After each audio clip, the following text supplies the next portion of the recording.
Okay, so how can I'm going to show you in this Apple tutorial, in this Apple Pages tutorial, how can I extract text in Apple Pages? So this is really great. And also someone asked me recently, in one of my videos, how can I undo? So if you go here to edit, and here you're going to see undo, paste, or redo. You can also use the command Z and shift command Z. And now how can we strike text?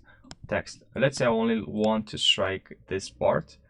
I'm gonna go to format here. Make sure you click on format, and then here we have strike through text. I'm gonna click on that, and that's pretty much it. And if you type now, you don't have strike, right?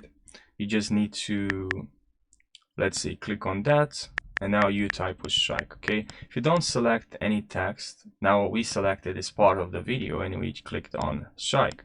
But now if we don't select anything and we are on this part or on this line and we select it, we added something when we write, so we add a new space. Okay, and now here we add this kind of settings. Now we're gonna write with space, with bold, with, okay, as you can see. So I hope you found this short video helpful, and thanks for watching, and subscribe, and I'll see you in the next video. Take care.